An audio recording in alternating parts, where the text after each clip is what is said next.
one of the things that I think this heightens the meaning in your life, is to try to do difficult things, right? Aim high.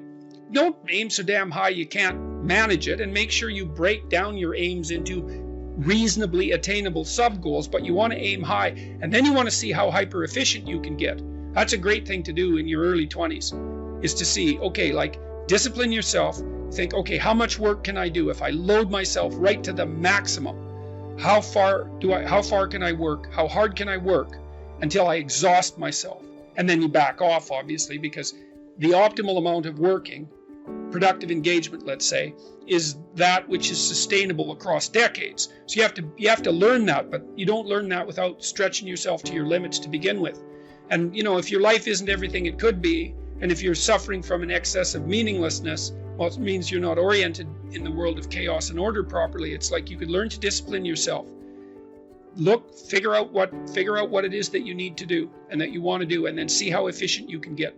Because one of the things that's quite fun is to figure out, if you have a task, I always tell my graduate students this, if they're doing an experiment too, if you have a task that you have to do, it's really interesting to spend a few minutes, sometimes hours, depending on how long the task is, see if you can figure out how to do it from 5 to 10 times faster. It means you'll have to rearrange the way you think about it, but you can often do it. And that's how extremely productive people get so hyper efficient. It's unbelievable the degree to which our sanity depends on a functioning sociological structure. And here's why. Well, first of all, you kind of need to know what to do every day. You have to have a routine, because you're an animal, and if you have a dog or a cat, dogs are a really good example of this. Dogs like routine. They like to be walked the number of times a day that they're supposed to be walked, and they get quite sick very rapidly if you don't routinize their days. Children are exactly the same way. Now, you can overdo it, right? But still, you need to know approximately when you should get up. It should be approximately the same every day. You need to know approximately when you're going to eat. You need to know what you're going to eat. You need to know who you're going to eat with. You need to know where to buy your food. It's like 80% of your life, 70% of your life, something like that, consists of those things that you do every single day, that you repeat. Well, so you need structure, you need predictability, and you need more of it than you think, just to keep you sane. Now, if you're lucky, and maybe a bit odd, you can deviate 5% from the norm, or 10% from the norm, or something like that, carefully and cautiously, as long as the rest of you is all well ordered in a normative manner. You might be able to get away with that, and you might be able to sustain it across time, and people might be able to tolerate you if you do it, or maybe you'll get really lucky and you happen to be creative but reasonably well put together, and people will actually be happy that there's something idiosyncratic and unique about you. But even under those circumstances, mostly what you want is to have a routine that's disciplined, that's predictable, and bloody well stick to it. You're going to be way healthier and happier and saner if you do that. And then the other thing that you need, because this is one of the things the psychoanalysts got wrong, I think, is that they overestimated the degree to which sanity was a consequence of being properly structured internally, Because from the psychoanalytic point of view, you're sort of an ego, and that ego is inside you. And of course, it rests on an unconscious structure, but the purpose of psychoanalysis is to sort out that unconscious structure and the ego on top of it, and to make you a fully functioning and autonomous individual. But there's a problem with that, because the reason that you're sane as a fully functional and autonomous human being isn't because you've organized your psyche, even though that's important. The reason that you're sane, if you have a well-organized unconscious and ego, is because other people can tolerate having you around for reasonably extensive periods of time, and will cuff you across the back of the head every time you do something so stupid that people will dislike you permanently if you continue. And so what people are doing to each other all the time, just non-stop, is broadcasting sanity signals back and forth, right? It's like you smile at people if they're not only behaving properly, but behaving in a way that you would like to see them continue to behave. You frown at them if they're not, you ignore them if they're not, you shun them, you roll your eyes at them, you manifest a disgust face, you don't listen to them, you interrupt them, you won't cooperate with them, you won't compete with them. It's like you're blasting signals at other people about how to regulate their behavior so frequently, well, it just makes up all of your social interaction. That's why we face each other and we have emotional displays on our face and we're looking at each other's eyes. We know as much as we can about what's going on with each other, given that we don't have immediate access to the contents of their consciousness. So partly what you're doing with your routine is establishing yourself as a credible, reliable, trustworthy, potentially interesting human being who isn't going to do anything too erratic at any moment. And everyone else is around there tapping you into shape, making sure that that's exactly what you are.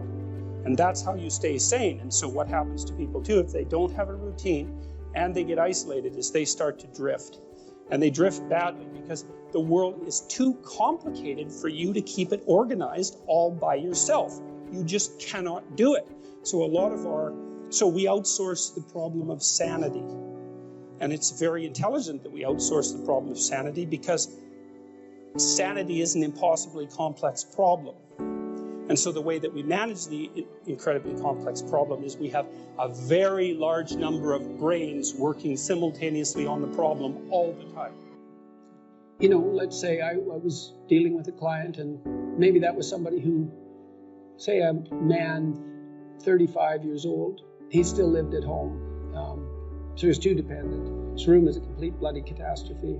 And, he's living like a bratty 13-year-old. And that gets pretty ugly by the time you're 35. And he knew it, and I'm sure his mother knew it. Although obviously she put up with it, which was probably her mistake, at least in part. But maybe we decide, let's start by cleaning your room. And so as a cognitive behavioral psychologist, you engage in a process called collaborative empiricism. And that's partly to solve the problem that you described as well. How do we know we set the right goal? Well, you say, go try it. Just watch yourself like you don't know who you are, and come back next week and we'll see how you did. And maybe, I remember this one client, he came back and he said, I went and got the vacuum cleaner from the closet, which is something I really never done. And I put that vacuum cleaner in the doorway of my bedroom, crossways, so it blocked the doorway, and then I just walked over it for a whole week. And he was completely nonplussed at his own intransigence. And look what he did, He was so resentful and so angry that he, instead of vacuuming his damn bedroom like he planned, he just stuck the vacuum in his own way and then martyred himself over it every day for a week. It's like, okay, then we're starting to get somewhere with the whole you living at home thing here. And so, that was too high a goal for him. And you say, how do you know that? It's like, he didn't do it, did he? So then what you do practically is you say, how about you bring that vacuum cleaner into your room this week, and that's your whole assignment. And just watch what happens when you bring it in. Watch the fantasies that flicker in the back of your mind as you live out your resentment at your therapist for daring to make you bring that vacuum across the threshold of your bedroom. And so if people catch those fantasies, that's quite the bloody nightmare and quite the revelation to themselves, I can tell you, because you have to be one angry person to put a vacuum cleaner in your doorway and walk over it every day for a week. And so then we'd get somewhere. It's like, okay, now we're getting to the bottom of things. But maybe the next week he'd come back, with the fantasies at hand and rather shocked as a consequence, but the vacuum cleaner was then in his room. And so he broke the threshold there, and then maybe all he could do was sort out a drawer or half a drawer, something like that. So what you do is, you pick a target that you think is probably reasonable, and you can negotiate that with yourself. You cite a tired brain, foggy thinking, as the reason to stop answering questions or giving a talk. How do you combat this while working or writing daily? I eat a big breakfast relatively soon on waking. That really helps. If any of you out there are anxious, and many of you no doubt are, there'll be a large number of you who are anxious and don't eat breakfast. And there'll be a whole bunch of you out there who think, I don't eat breakfast. It isn't necessary. It's like, that's wrong. It's necessary. You fasted all night. If you load yourself cognitively or physiologically in the morning, your brain, stressed, will encourage your body to produce insulin. It will take all the blood sugar out of your blood, and then you're done for the day. And then you'll be anxious. And a lot of the rest of you too, you'll find if you're anxious, try this. It's really, really interesting experiment. The next time you're anxious, go eat something. Eat some protein and fat would be best. You could have cheese and crackers. I'm not a big fan of carbohydrates, but whatever. Eat whatever you're willing to eat, but make it solid. Don't eat a peanut butter, or don't eat a chocolate bar or something sweet. Eat something substantial, a piece of meat, a piece of cheese, some peanut butter, something like that. And then wait 10 minutes and see if you're less anxious. And try that for like 2 weeks. Every time you get anxious, eat something.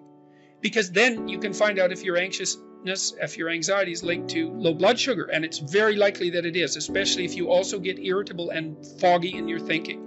And the best way to treat that, as far as I've been able to tell, and there's a decent literature on this, is to make sure that you eat a big breakfast. And you might say, well, I'm not hungry in the morning. It's like, who the hell cares if you're hungry?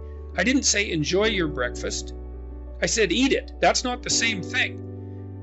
There's lots of things that you need to do that you don't enjoy to begin with. You'll get hungry in 6 months and then you'll start to enjoy it. So that's a massive difference. I take small naps quite frequently.